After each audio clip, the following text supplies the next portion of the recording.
We now continue our special series, Beyond the Wall. It's said that an ounce of prevention is worth a pound of cure. Today, we focus on China's proactive diplomacy.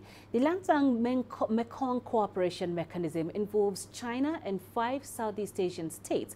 It's seen as a big step in forging good relationships with its neighbors. CGTN correspondent Han Bin went along the Mekong to see how the new policy is reshaping the lives of people living along the river. The golden waterway for trade. The Mekong, known as the mother of all rivers, provides life-sustaining resources to millions. Trade is expanding and changes are taking place. Here at the Lancang-Mekong Temple in northern Laos, across the border from Thailand and Myanmar, the monks are witnessing the expansion of the port in Ban Mueang village. They are expecting a tourist boom.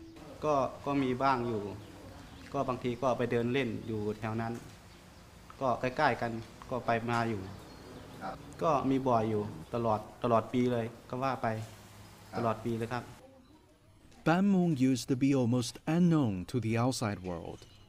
The Lao follow Buddhism, which promotes harmony between man and nature. They cherish the river and believe it's home to a sacred dragon that can protect their good life. They pray for the river to flow peacefully forever. ถ้าน้ำที่วัดไม่มาก็เราก็ไปอาบที่น้ำโขงก็ได้อย่างนี้ก็อยากให้ส่งเสริมกันตลอดทั้งประเทศจีนพม่าลาวอย่างนี้ The Mekong links China and 5 other nations carrying potential for growing economies through border trade, cultural exchange, and infrastructure projects. That's the driving factor in China's moves for economic integration through transport linkage. And this region may well hold the biggest opportunity for growth. Ever since 2011, joint law enforcement has been carried out by China, Myanmar, Laos, and Thailand. The aim is to boost stability and access to trade.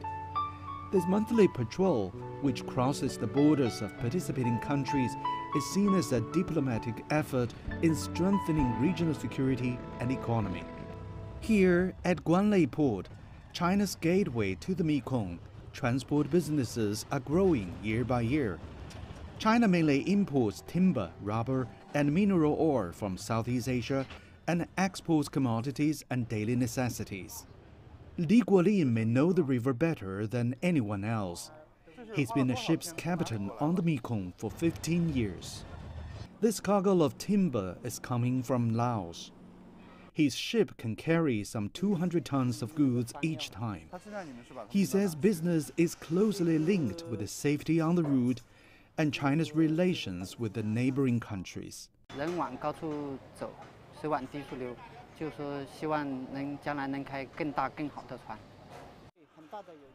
Li's biggest concern is this stretch, which is difficult to navigate.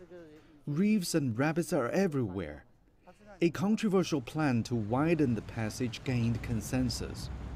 South China Sea disputes have strained relations in the neighborhood.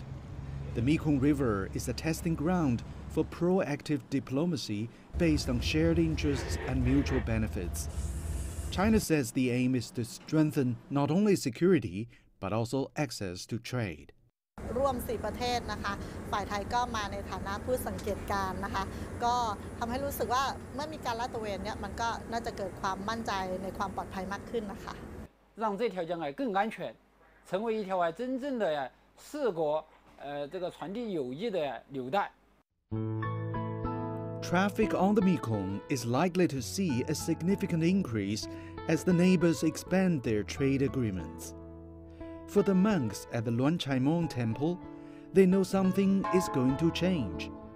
More than ever before, no one can step into the same river twice.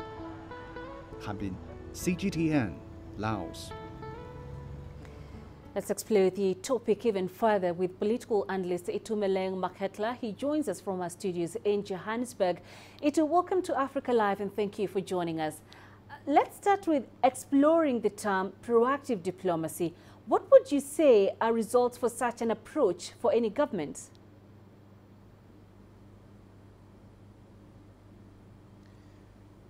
I think just now, listening to the clip, let's take China, for example, as a very good example of a government which has centered its foreign policy on proactive diplomacy.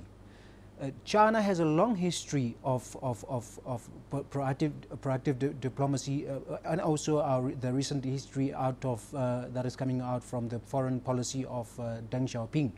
The essence being that it is based on an outward opening up to the new world after it closed itself up for so many years. So instead of a reactive diplomacy, which most of the world is on the mode of right now, China has sort of charted a way for itself to embrace the world and the changing global politics, as it were. So in the clip we just played, we saw China's Mekong River, which is a border to 5 other states, and the river also serves as a symbol for harmonious relations. So why is the Limpopo River, for example, which borders South Africa, Zambia and Zimbabwe, why is it not that kind of a symbol? All we see is xenophobia in that part of the continent. So do you think Africa needs introspection?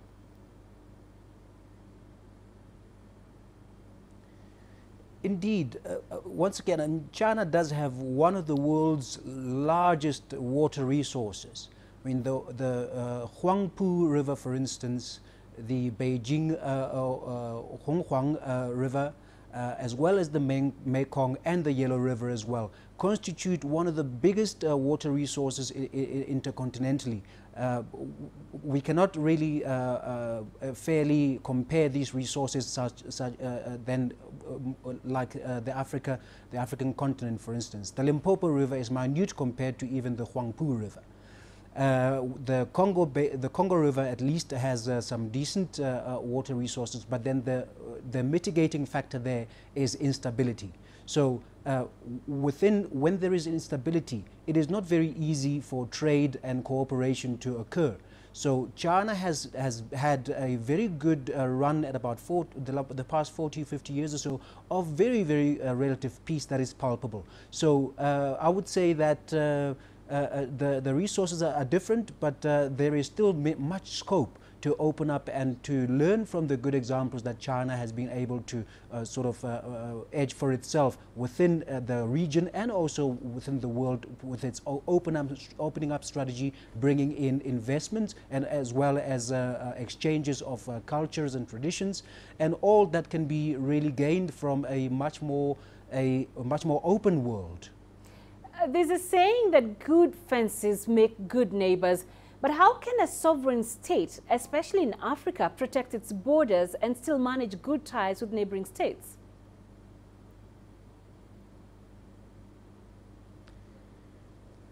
In Africa, migration is a very, very, very long historical reality that is there, and it cannot go away. But the strife that happens really roots themselves so much more in illegal and unfettered migration.